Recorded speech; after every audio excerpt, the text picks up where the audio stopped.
Assalamualaikum warahmatullahi wabarakatuh. Perkenalkan, saya Dwi Sudarti, calon guru penggerak Angkatan 7 Kabupaten Melawi dari SMA Negeri 1 Pinoh Utara. Pada kesempatan ini, saya akan melakukan aksi nyata modul 2.3 dengan mempraktekkan rangkaian supervisi akademik dalam pembelajaran dengan menggunakan paradigma berpikir coaching dan melakukan refleksi terhadap praktek supervisi akademik tersebut. Namun sebelumnya, saya akan memperkenalkan pengajar praktek saya, yaitu Pak Burhan, dan fasilitator saya, yaitu Pak Mizan. Praktik rangkaian supervisi klinis terdiri dari kegiatan perencanaan sebelum observasi yang kita sebut pra-observasi, observasi, dan pasca observasi berupa percakapan coaching yang memberdayakan. Kegiatan ini dilaksanakan di komunitas sekolah masing-masing calon guru penggerak dengan rekan sejawat yang dihadiri pengajar praktik pada sesi pasca observasi. Assalamualaikum warahmatullahi wabarakatuh. Perkenalkan, nama saya Dwi Sudarti, calon guru penggerak Angkatan 7 Kabupaten Melawi. Dan di sebelah saya Ibu Marlina, seorang guru di SMA Negeri 1 Pinoh Utara. Kali ini saya sebelum melakukan supervisi atau observasi, kami akan melakukan percakapan pra-observasi dulu. Baik, kita akan mulai. Selamat pagi, Bu. Selamat pagi juga. Apa kabarnya hari ini? Luar biasa. Luar biasa ya, kelihatan Ibu wajahnya cerah walaupun pagi ini cuaca mendung, tetapi kita tetap bersemangat. Apakah Ibu sudah siap untuk disupervisi, Bu? Siap tidak siap harusnya. Iya, semangat ya, Bu. Dan kali ini tujuan supervisi kita adalah untuk membantu Ibu dalam meningkatkan kompetensi diri Ibu dalam menerapkan pembelajaran yang efektif, yang baik di kelas, dan dijadikan refleksi dalam melakukan pembelajaran ke depannya. Begitu ya, Bu ya? Baik, terima kasih sudah membantu saya. Ya. Jadi, bagaimana langkah-langkah pembelajaran Ibu yang akan Ibu lakukan di kelas nanti? Langkah-langkah pembelajaran yang akan saya lakukan, yang pertama itu kegiatan pendahuluan. Siswa sebelum memulai pembelajaran mengawalinya dengan memberi salam kepada guru, lalu berdoa sebelum pembelajaran dimulai. Kemudian guru meminta siswa untuk mengkondisikan kelas atau agar siswa itu mempunyai kesiapan dalam mengikuti pembelajaran. Kemudian guru juga menyampaikan kompetisi yang akan dicapai pada pembelajaran hari itu. Lalu yang berikutnya lagi guru memberikan garis besar atau cakupan materi yang akan disampaikan. Lalu yang berikut guru memberikan penilaian nanti seperti apa yang akan dilakukan dalam proses pembelajaran hari itu. Kemudian yang pada kegiatan inti, siswa diberikan tayangan video sehingga siswa mengamati video yang akan ditayangkan oleh guru. Kemudian yang berikutnya lagi nanti peserta didik itu menyimak penjelasan guru tentang video yang akan ditampilkan. Kemudian yang berikutnya lagi, setelah itu peserta didik itu diberi kesempatan untuk bertanya tentang materi atau video yang ditayangkan tersebut, gitu ya, agar paling tidak dari pertanyaan itu nanti ketika diskusi siswa akan bisa mengerjakan diskusi yang diberikan oleh guru. Kemudian siswa juga diberi kesempatan untuk menelaah, gitu ya, seperti apa sih upaya daripada pemerintah itu dalam menangani kasus daripada pelanggaran hak asasi manusia tersebut.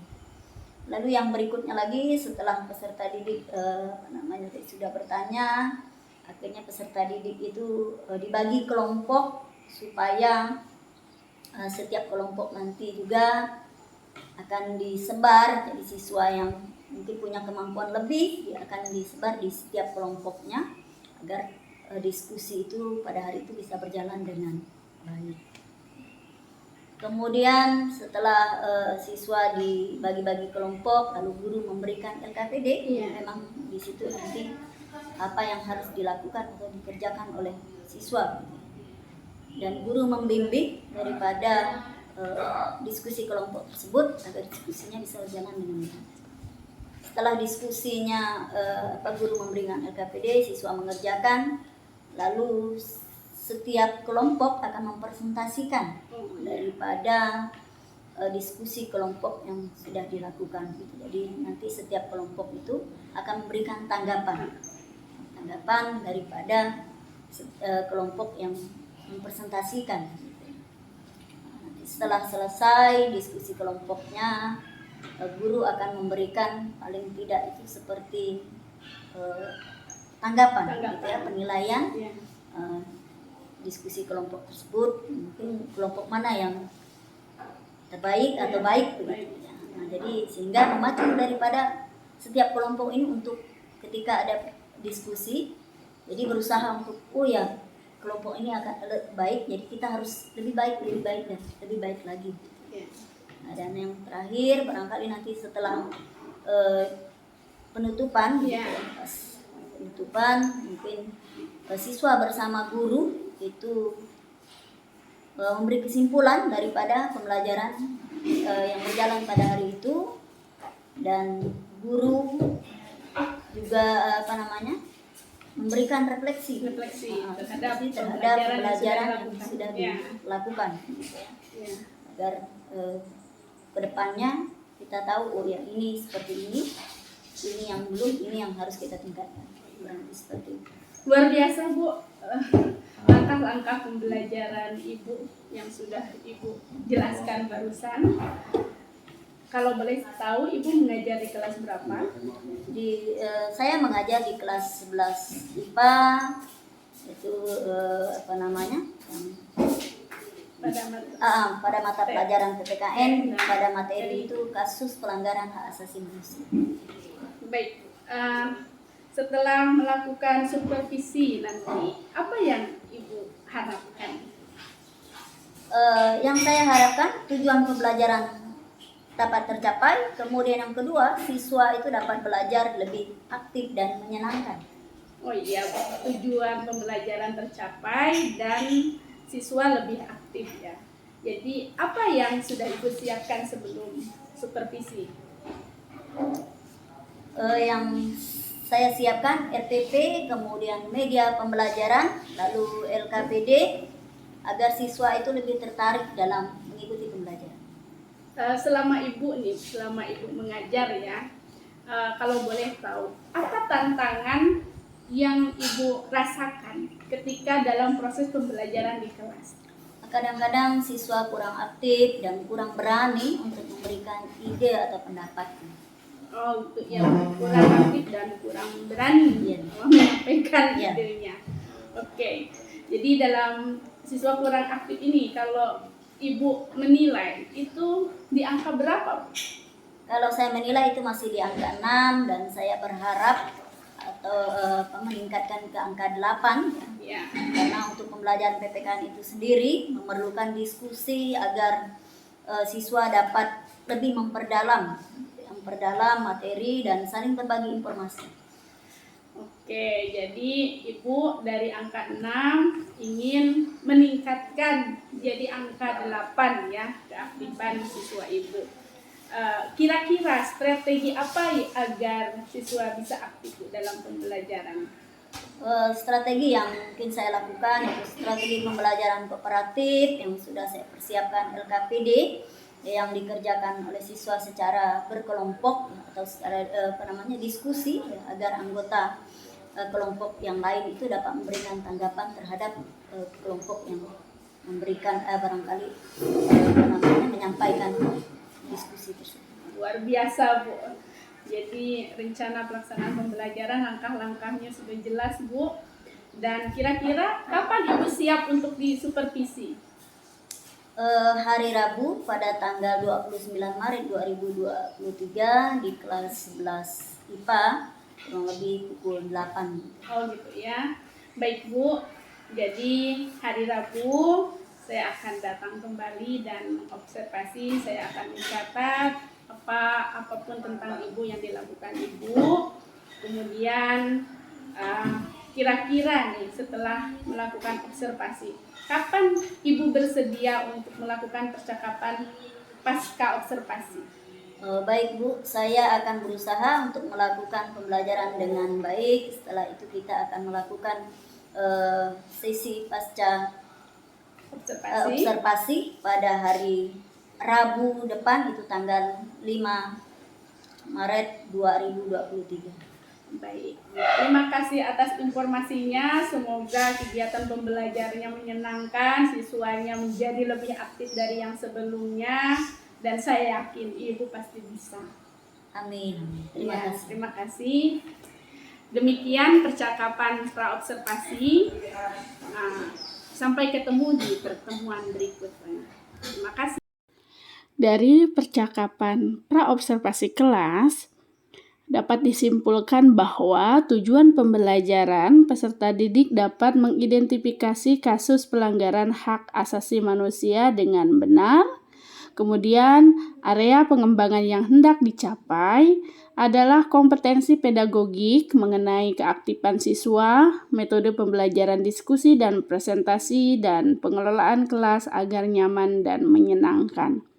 Kemudian, strategi yang disiapkan oleh guru adalah pertama, RPP dengan pembelajaran kooperatif, LKPD yang dikerjakan secara berkelompok, kelompok yang heterogen, kemudian media video pembelajaran yang diambil dari YouTube, dan yang terakhir metode diskusi dan presentasi. Catatan khusus supervisor, persiapan kegiatan pembelajaran sudah baik dan guru sudah mempersiapkan strategi pembelajaran, dan kami sudah menyepakati akan melakukan observasi pembelajaran pada hari Rabu 29 Maret 2023 serta melakukan percakapan pasca observasi pembelajaran pada hari Rabu tanggal 5 April 2023. Selamat pagi, Nak. Apa kabarnya hari ini? Alhamdulillah baik. Baik, sebelum mulai pembelajaran hari ini, kita terlebih dahulu berdoa terlebih dahulu supaya pembelajaran hari ini bisa berjalan dengan lancar. Silakan pimpin doa. Sebelum kita belajar pemilah, kita doa menurut agama dan kepercayaan kita masing-masing. Doa mulai.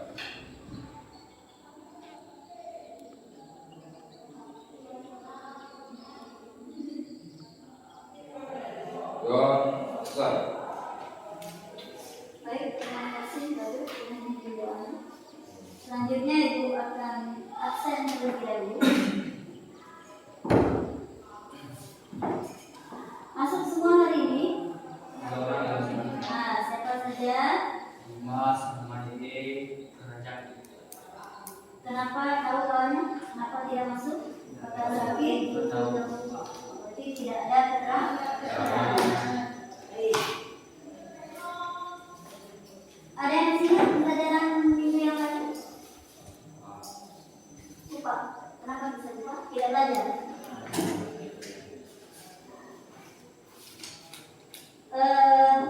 Mungkin diingatkan kembali pelajaran minggu lalu tentang makna daripada Indonesia. Kemudian untuk minggu ini nanti kita akan belajar tentang kasus daripada pelanggaran hak asasi manusia.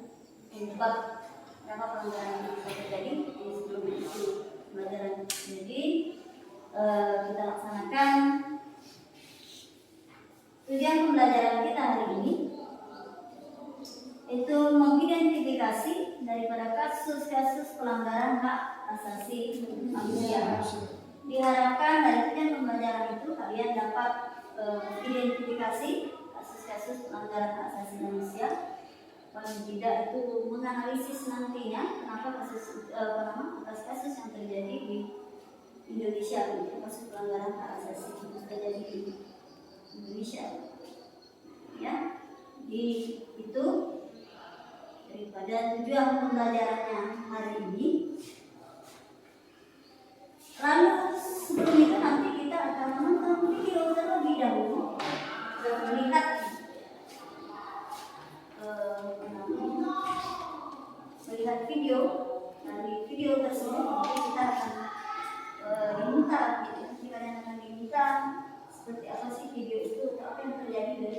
sebelum video itu terlebih dahulu. Ada pertanyaan tidak?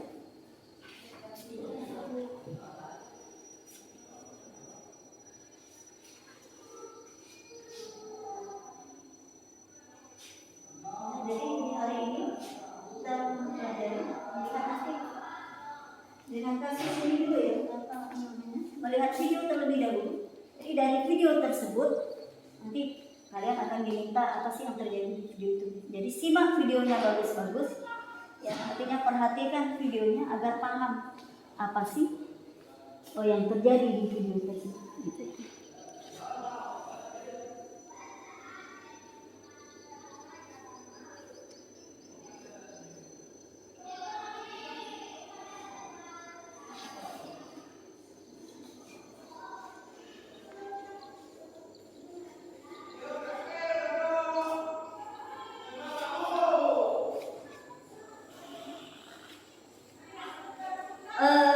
Nanti setelah video itu baru kita akan buat dari kelompok dari kelompok, sehingga tugasnya itu nanti setiap kelompok itu mengerjakan tugas yang kita berikan. Gitu ya, kita nonton video ini sama-sama. Nanti baru bagi kelompoknya dan tolong dilihat dan perhatikan video ini. Itu lebih dari. Oke.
Kita bantu dia itu ada tiga. Sebenarnya itu bantu.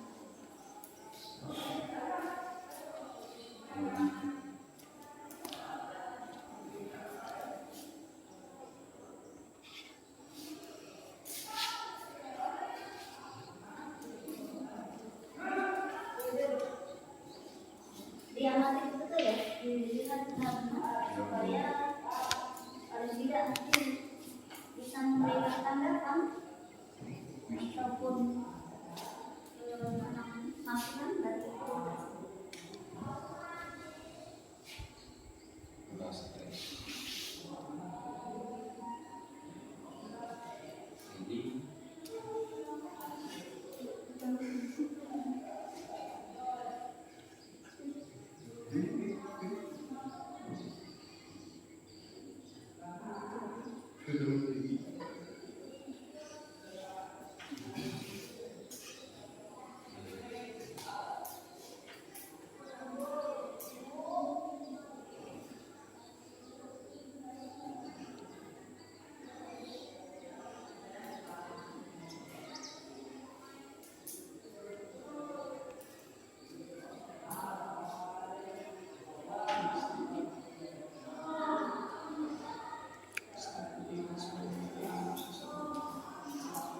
Baik, tadi kita sudah menonton video tersebut. Jadi sebelum menikah, dari video tersebut apa yang boleh kita pelajari? Apa yang boleh kita ambil? Kira-kira video tadi menonton apa? Iya. Apakah itu boleh? Ya.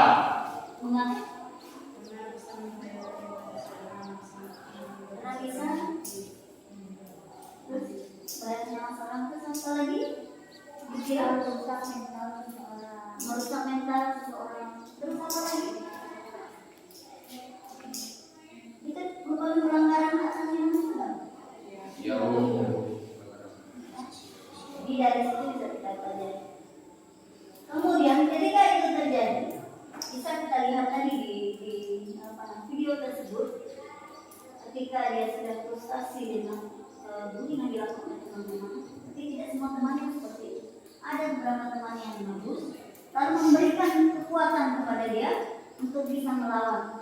Jangan sampai harus diam saja ketika bullying itu dilakukan padanya, kan begitu ya. Di tengah yang memberikan semangat, ayo bangkit. Jangan karena itu kamu frustasi dan seperti tadi membunuh diri.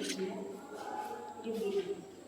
Baik, paling tidak dari video itu banyak hal yang bisa kita pelajari. Di stop bullying tidak ada bullying, apalagi di sekolahan gitu kan.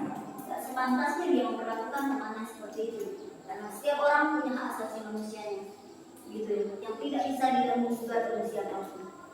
Ya, jadi kita pun kalau terjadi itu di lingkungan manapun, coba yang melihat seperti itu ya, jangan takut, gitu ya. Tapi cobalah untuk memberikan paling tidak kekuatan kepada teman yang bully, dan lakukan juga paling tidak pemberian pada teman yang bully bahwa itu tidak benar dilakukan, gitu. Supaya paling tidak itu tidak terjadi lagi. Ini baru yang mungkin pelanggaran hak asasi manusia yang itu termasuk tidak terlalu penting di dalam sana, jadi bisa juga membahayakan nyawa orang lain. Kalau frustasi seperti itu, dia tidak kuat dibully setiap hari, dia tidak berani ngomong karena selalu ini kan sama teman-teman, gitu ya. Ibu bagi kelompok dulu, nanti setiap kelompok ada tugas yang harus kalian selesaikan, gitu ya. Nanti tugas itu dipresentasikan, paling tidak nanti ada beberapa kelompok yang presentasikan. Ibu bagi 4 kelompok saja supaya tidak terlalu ini. Jadi ini ya, tidak hanya menonton ini, nanti bagiannya itu ini mungkin bisa ke sini 1, 2, 3, 4, 2, 3. Tidak, 1, 2, 3, 4. Ini satu sama sini. Aderi, ini pindah ke sini atau mau ke sini? Sudah boleh deh. Radio, ini Akila atau mau ikut sini atau bisa di sini nggak apa-apa, kan ada si tiga ya.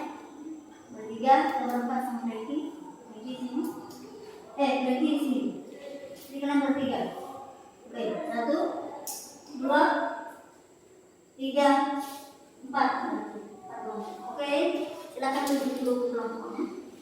Kasih waktu. Tugasnya yang pertama ya, menyebabkan pelanggaran hak asasi manusia. Kemudian dari kasus tersebut analisis kasus pelanggaran hak asasi manusia yang ada dalam video tadi. Supaya bisa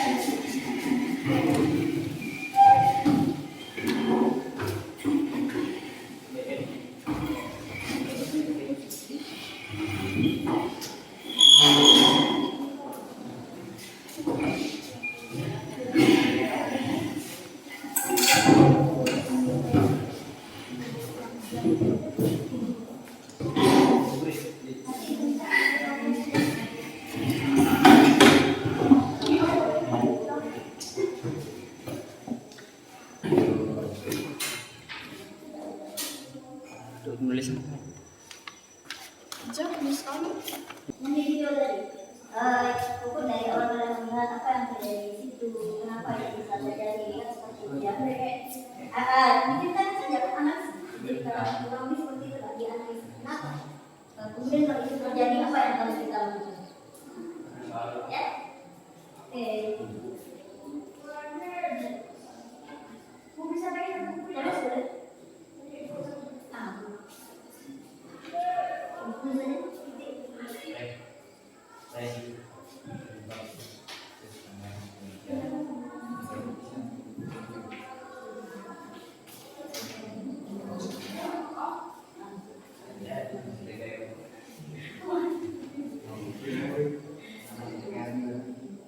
Mana sih itu tadi?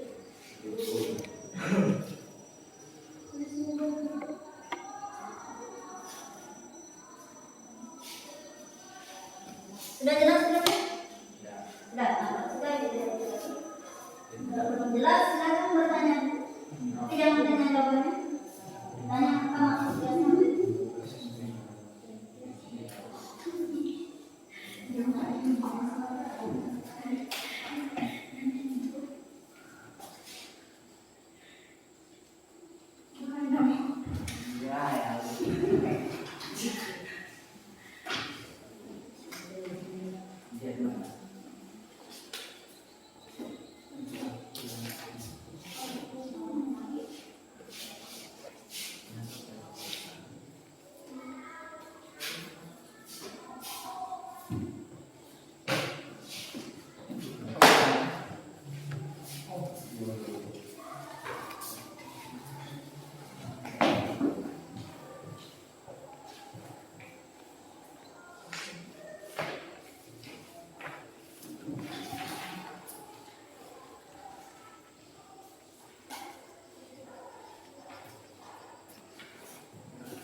kelompok. Dan nanti ketika presentasi, kalau ada yang merasa ini boleh kelompok yang lain menanggapi dan kita presentasikan. Oke, ibu mohon kelompok Akila dan silakan Ibu Lili.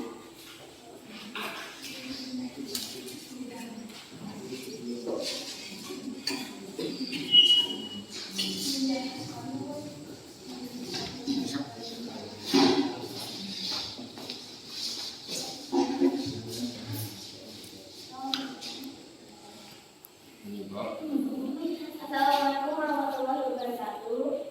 Jadi, Bapak kami akan menjelaskan apa penyebab kasus pelanggaran hak asasi manusia. Penyebabnya di antara lain adalah sikap egois atau selalu mementingkan diri sendiri. Nah, yang kedua, rendahnya kesadaran hak asasi manusia. Dan yang ketiga, sikap tidak toleran yang merasa ingin senang sendiri. Kemudian, analisis kasus pelanggaran hak asasi manusia yang ada dalam video yang kita tonton tadi. Jadi kasus yang ada dalam video tersebut adalah perundungan atau pembulian yang dilakukan oleh sekelompok pelajar kepada salah satu teman sekelasnya, yang mengakibatkan si korban menjadi terkena gangguan mental atau stres yang ingin mengakhiri hidupnya sendiri. Tetapi beruntung tidak semua orang ikut membulinya. Terbukti ada salah satu teman sekelas korban pembulian yang menguatkan korban untuk melawan para pembuli tersebut. Kemudian, Pelanggaran tersebut merupakan pembinaan setelah terjadi pelanggaran atas pelaksanaan kewajiban asasi manusia. Padahal sudah sangat jelas bahwa setiap hak asasi itu disertai dengan kewajiban asasi, yaitu kewajiban untuk menghormati hak asasi orang lain dan kewajiban untuk patuh pada peraturan perundang-undangan yang berlaku. kemudian presentasi dari kelompok kami. Assalamualaikum warahmatullahi wabarakatuh. Waalaikumsalam. Baik, saya perkenalan untuk kelompok.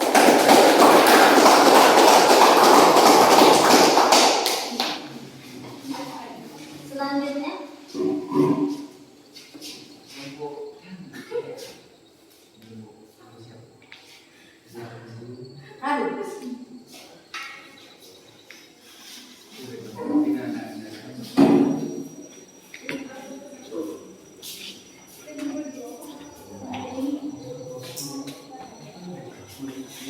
Assalamualaikum warahmatullahi wabarakatuh.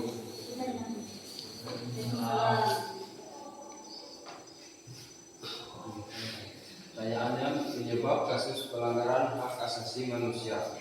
Penyebab kasus pelanggaran hak asasi manusia, faktor internal penyebab pelanggaran HAM adalah rendahnya tingkat kesadaran akan pentingnya menjaga hak asasi manusia secara langsung maupun tidak, kondisi psikologis atau melanggar hak asasi manusia HAM orang lain.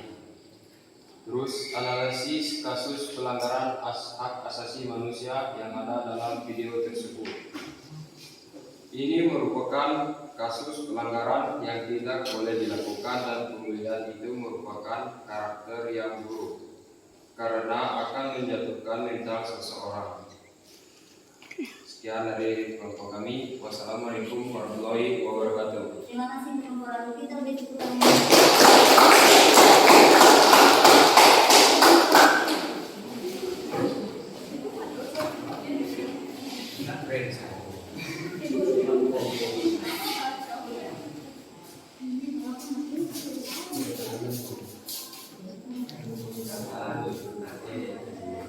Selamat pagi menjelang siang.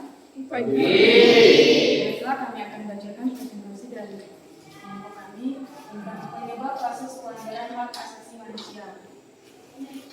Pelanggaran HAM disebabkan oleh beberapa faktor. Yang pertama yaitu faktor internal, yaitu dorongan untuk melakukan pelanggaran HAM yang berasal dari diri pelaku pelanggar HAM, diantaranya sebagai sikap egois yang dimana mementingkan diri sendiri, rendahnya kesadaran hak asasi manusia, dan sikap yang tidak toleran.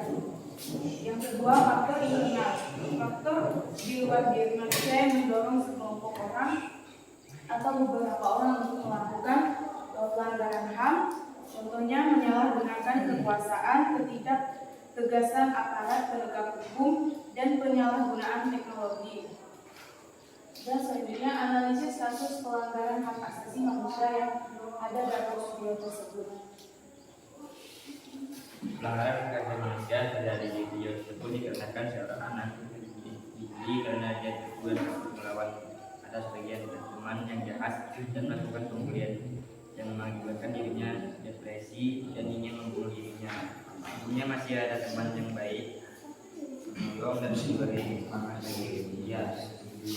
Jadi setiap bullying di sekolah maupun dimanapun itu tidak baik dan bisa terakhir sebelum mental dan menghargai sekolah. Hari tersebut itu merupakan menghargai sekolah. Jadi video tersebut itu merupakan pelanggaran HAM yang tidak boleh dilakukan. Sekian dari kami, terima kasih.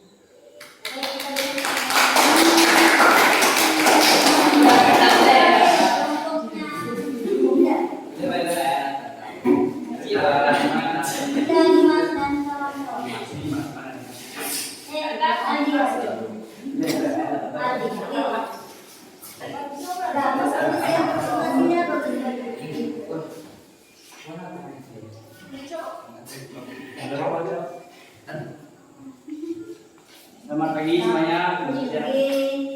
Di sini kelompok kami akan menjelaskan penyebab kasus pelanggaran hak asasi manusia. Yang pertama, sikap egois atau terlalu mementingkan diri sendiri. Dan yang kedua, rendahnya kesadaran HAM.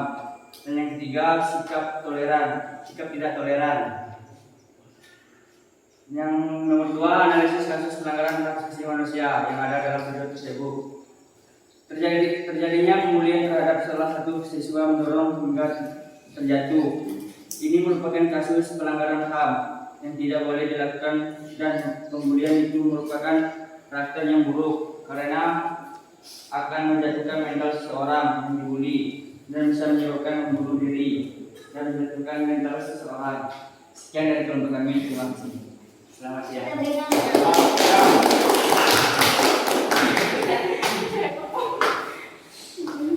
Baik, tadi sudah ada 4 kelompok remaja dari dulu ya, dari kelompok Akila sudah bagus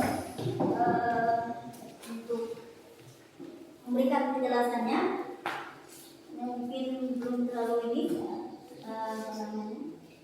semuanya sudah bagus gitu, setiap kelompok sudah bagus. Kelompoknya ini tadi Ibu lihat sudah menjelaskan faktornya, baru dia jelaskan kembali apa itu sikap egois dan sebagainya, sudah bagus. Dari kelompok ini Ibu berikan nilai untuk kelompoknya ini 85, Akila juga 85, kelompok Rada 85, kelompok ini Indah itu 80. Jadi sudah sangat bagus dan semuanya bagus, sudah bisa tidak melihat apa sih tadi kejadian yang ada di video dan bisa memberikan penjelasan. Baik, kita berikan tepuk tangan untuk semua.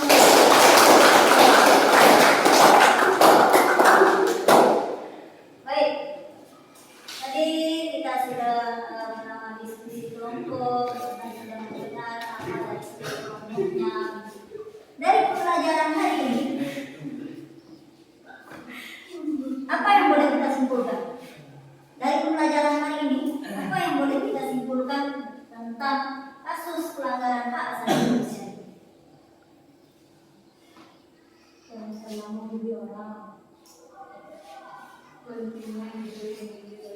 Ya, pentingnya hidup memiliki toleransi. Kemudian lagi bahwa ada beberapa faktor penyebab daripada kasus pelanggaran hak asasi manusia. Salah satu tadi sikap apa tadi? Artinya mementingkan diri sendiri, menganggap orang lain itu tidak penting. Padahal kita juga tidak bisa hidup tanpa orang lain. Kemudian berikutnya rendahnya kesadaran manusia. Kita tidak sadar bahwa setiap orang dan tidak bisa dicabut oleh siapapun. Karena dari lahir kita sudah punya hak asasi manusia. Jadi kalau terjadi hal seperti itu, seperti video bullying tadi, paling tidak kalian juga harus bisa memberikan pengertian kepada teman-teman yang menginginkan stop bullying. Tidak ada lagi yang bully kamu. Karena memang itu merupakan pelanggaran hak asasi manusia. Oke, sampai di sini untuk pelajaran hari ini. Terima kasih untuk bersama kita hari ini. Kita lanjutkan lagi minggu depan itu tentang sistem demokrasi Indonesia. Terima kasih. Silakan nanti dipelajari minggu depan ya. Pastinya tentang sistem demokrasi Indonesia. Baik, terima kasih. Selamat pagi. Pada lembar observasi pembelajaran di kelas, area observasi, aspek dan strategi pengembangan, keaktifan siswa, tujuan pembelajaran, metode diskusi kelompok dan presentasi, dan pengelolaan kelas. Dan semuanya guru sudah melakukan aktivitas tersebut dengan catatan pengamatan. Keaktifan siswa sudah meningkat, tujuan pembelajaran disampaikan ke siswa dengan baik di awal pembelajaran, diskusi kelompok berjalan dengan aktif, guru melakukan pengelolaan kelas dengan baik sehingga siswa menjadi aktif, nyaman, dan menyenangkan. Sedangkan catatan tambahannya adalah guru sudah melakukan langkah-langkah dalam rencana pembelajaran dengan baik, namun karena diskusi berjalan aktif dan menyenangkan sehingga guru lupa melakukan refleksi pembelajaran. Assalamualaikum warahmatullahi wabarakatuh. Perkenalkan, nama saya Dwi Sudarti. Saya calon guru penggerak Angkatan 7 Kabupaten Melawi. Dan di sebelah saya ada Bu Marlina, guru PKN dari SMA Negeri 1 Timur Utara, dan di sebelahnya lagi ada Pak Burhan sebagai pengajar praktik guru penggerak Angkatan 7 Kabupaten Melawi. Baik, untuk kali ini kami akan melakukan percakapan pasca observasi, yang mana kami telah melakukan percakapan pra-observasi, kemudian observasi. Dan sekarang kami akan melakukan percakapan pasca observasi. Baik, kita akan mulai. Selamat pagi, Bu. Pagi juga. Aduh, gimana kabarnya hari ini? Luar biasa. Luar biasa ya, Bu ya. Tetap semangat walaupun dalam keadaan habis jalan kaki dari rumah sampai sini. Ya, kelihatan Ibu agak lelah, tetapi semangatnya luar biasa. Baik, kita sudah membuat jadwal tentang percakapan pasca observasi ini. Saya ingin ngobrol beberapa dan menanyakan beberapa pertanyaan. Yang pertama, bagaimana perasaan Ibu setelah menyelesaikan proses pembelajaran kemarin? Sangat senang dan bahagia karena bisa menyelesaikannya dengan baik. Ya. Bagaimana dengan langkah-langkah yang Ibu sudah rencanakan kemarin? Langkah-langkahnya sudah sesuai dengan rencana Ya, Bu. Jadi menurut Ibu apa hal yang harus ditingkatkan dan apa hal yang sudah bagus, Ibu? Yang sudah saya lakukan yang pertama sudah bagus itu pencapaian tujuan pembelajaran sudah tercapai, kemudian keaktifan siswanya sudah mulai meningkat, dan saya harus terus berusaha gitu ya untuk mempertahankan itu ya, agar siswanya bisa selalu lebih aktif lagi ketika dalam proses pembelajaran. Kemudian kemarin mungkin sedikit terlupakan saking asiknya atau saking itu karena ada diskusi gitu ya. Refleksi yang terakhir, refleksi pembelajaran, karena itu yang terakhir dalam proses pembelajaran, itu yang agak terlewatkan. Ya, saking asiknya Ibu ya. Tapi pada awal Ibu sudah menilai bahwa keaktifan anak 6 dan sekarang menjadi 8 itu memang sudah terlihat, Bu. Dari awal saya melihat di kelas memang anak-anak sudah aktif sekali dan tujuan pembelajaran Ibu sudah tercapai, Bu ya. Semua yang Ibu katakan memang sama persis dengan apa yang saya catat. Namun hal ini kita tetap harus berdiskusi agar kedepannya kita lebih baik lagi, Bu. Dan untuk dijadikan refleksi. Jadi setelah melihat pembelajaran ini, Bu ya, strategi yang Ibu kembangkan itu sudah tercapai. Ya. Mungkin nanti yang akan saya ini kan harus merefleksi setiap di akhir proses pembelajaran, merefleksi proses pembelajaran itu apa yang paling tidak kita bertanya kepada siswa apakah pelajaran itu menyenangkan, kemudian apa yang tidak masih kurang yang harus kita perbaiki gitu ya.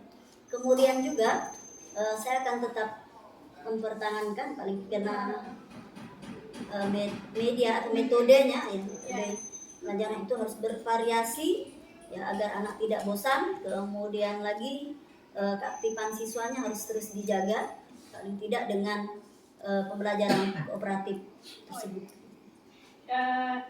Saya sudah menangkap apa yang Ibu informasikan dan saya pun melihat pembelajaran Ibu sangat menyenangkan. Luar biasa Ibu mengajar pada kemarin. Saya juga menjadi termotivasi dan terinspirasi dari sosok Ibu. Jadi apa rencana Ibu ke depannya setelah pembelajaran kemarin? Ya, rencana ke depan ya yang saya bilang tadi bahwa ketika dalam proses pembelajaran mempertahankan yang sudah bagus, kemudian meningkatkan lagi agar apalagi dalam kurikulum merdeka yang memang anak yang banyak yang harus aktif gitu. Jadi kita hanya sebagai fasilitatornya saja. Tidak keaktifan siswa itu yang harus kita gali kembali, itu yang harus dipertahankan. Kemudian dengan metode tadi yang harus bervariasi media pembelajaran yang barangkali hanya sekedar kalau anak mungkin harus kita beri ruang gitu ya, beri ruang untuk apakah itu dia mencari lewat YouTube ataupun buat presentasi yang agar mereka lebih aktif dan terpacu gitu untuk mengikuti pembelajaran, tidak bosan dan yang akhirnya memahami, mengerti pembelajaran tentang materi pembelajaran yang Bu ya. Baik Bu, terima kasih atas diskusi kita hari ini, sungguh sangat menyenangkan saya bisa hadir di sini. Terima kasih atas waktunya. Semoga kedepannya Ibu lebih baik lagi dan saya yakin Ibu akan terus bersemangat dalam mencerdaskan anak bangsa di SMA Negeri 1 Pino Utara ini. Terima kasih. Demikian percakapan pasca observasi saya. Selanjutnya akan ada penguatan dari pengajar praktek guru penggerak calon guru penggerak angkatan 7. Silahkan Pak. Assalamualaikum warahmatullahi wabarakatuh. Terima kasih kesempatan diberikan oleh Bu Dwi. Jadi saya dalam hal ini memberikan penguatan kepada CGP atas nama Bu Dwi Sudarti, di mana beliau melaksanakan istilahnya itu supervisi klinis pada saat pra observasi dan yang terakhir itu adalah pasca observasi. Nah, tentu hal ini sudah dilaksanakan dengan baik, di mana kegiatan pasca observasi memang menghadirkan PP untuk memberikan sedikit masukan dan penguatan lah. Jadi masukan dan penguatan dari saya itu adalah bahwa semua sudah dilakukan pada saat observasi dengan baik, termasuk pembelajaran yang saya sampaikan tadi, belajar budaya positif, kemudian berdiferensiasi dan KSE yang tidak kalah penting itu saya sampaikan bahwa jangan lupa bahwa pembelajaran itu selalu berpusat kepada siswa. Nah, itu saja mungkin penguatan yang bisa saya berikan sebagai pengajar praktik. Saya akhiri. Wassalamualaikum warahmatullahi wabarakatuh. Lembar catatan percakapan pasca observasi kelas, catatan refleksi guru merasa keaktifan siswa sudah meningkat dan tujuan pembelajaran sudah tercapai. Topik percakapan dan catatan Pertama, menanyakan perasaan guru setelah kegiatan observasi. Guru mengatakan sangat senang dan bahagia karena langkah-langkah pembelajaran sudah dilakukan dengan baik. Yang kedua, memberikan kesempatan guru untuk merefleksi kegiatan pembelajaran yang telah dilaksanakan, kegiatan mana yang sudah baik dan kegiatan mana yang perlu ditingkatkan. Guru mengatakan tujuan pembelajaran dan keaktifan siswa sudah meningkat dan melupakan refleksi pembelajaran. Yang ketiga, menanyakan tentang tujuan pembelajaran dan harapan guru, apakah sudah tercapai atau belum. Guru mengatakan akan selalu merefleksi di akhir proses pembelajaran dan akan mempertahankan metode dan media. Keaktifan siswa harus terus terjaga. Rencana tindak lanjut, yaitu guru akan mencoba untuk melakukan strategi lainnya dalam kegiatan berikutnya agar bervariasi dan memfasilitasi kebutuhan belajar siswa. Setelah selesai melakukan percakapan pasca observasi, maka guru mengisi lembar rencana pengembangan diri. Yang pertama, aktivitas pengembangan konten pembelajaran, tujuan yang hendak dicapai menggunakan berbagai konten pembelajaran untuk memfasilitasi semua kebutuhan belajar murid. Ukuran keberhasilan, guru dapat memfasilitasi semua gaya belajar murid dengan menampilkan konten menarik dalam bentuk video, audio, dan audiovisual. Pendukung YouTube sumber belajar PPT yang menarik. Waktu dimulai pada bulan Mei, dilakukan setiap proses pembelajaran. Yang kedua, pembelajaran berdiferensiasi. Tujuannya untuk melaksanakan pembelajaran berdiferensiasi konten, proses, dan produk. Ukuran keberhasilannya, guru mampu melaksanakan pembelajaran berdiferensiasi dengan baik. Pendukung penyusunan RPP berdiferensiasi. Waktu dimulai pada bulan Mei, dilakukan setiap proses pembelajaran. Ketiga, pembelajaran sosial emosional. Tujuannya melaksanakan pembelajaran sosial emosional sebagai pembentukan kesadaran dan kontrol diri. Ukuran keberhasilan, guru dan siswa mampu melaksanakan teknik pembelajaran sosial emosional. Pendukung kepala sekolah, guru, siswa, dan orang tua. Waktu dimulai pada bulan Mei, dilakukan setiap proses pembelajaran. Dan yang terakhir, penerapan budaya positif. Tujuan yang hendak dicapai terciptanya kenyamanan belajar. Ukuran keberhasilannya, guru memodifikasi lingkungan belajar sesuai kebutuhan murid. Pendukung kepala sekolah, guru, siswa, dan orang tua. Waktu pada bulan Mei 2023. Setelah saya melakukan serangkaian kegiatan supervisi klinis, yaitu dari pra-observasi, observasi, dan pasca-observasi, tentu saya harus melakukan refleksi diri latihan coaching dengan menjawab beberapa pertanyaan berikut ini. Yang pertama, apa yang sudah berjalan dengan baik selama percakapan? Guru merasa nyaman selama kegiatan pra-observasi, observasi, dan pasca-observasi karena adanya proses kolaboratif antara supervisor dan guru yang disebut dengan kemitraan. Kemudian observasi ini bertujuan mengembangkan kompetensi individu, terencana, dan reflektif. Yang kedua, apakah yang masih perlu diperbaiki atau ditingkatkan? Yang perlu diperbaiki adalah bagaimana coach mengajukan pertanyaan berbobot untuk menggali kekuatan atau kompetensi yang ada pada diri guru sehingga guru mampu membuat sebuah aksi bagi pengembangan diri dan kompetensi.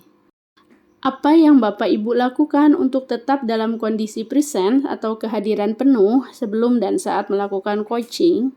Agar dalam kondisi present, saya harus melakukan kegiatan stop sebelum melaksanakan coaching. Apa yang akan Bapak Ibu lakukan untuk memperbaiki atau meningkatkannya? Saya harus sering melakukan atau berlatih coaching dan sering melakukan refleksi. Sedangkan umpan balik dari coaching, apa yang Anda rasakan pada saat di coaching? Merasa senang dan bahagia karena supervisor komunikatif dan dapat membantu saya menggali potensi. Demikian penjelasan aksi nyata 2.3. Semoga bermanfaat. Salam dan bahagia.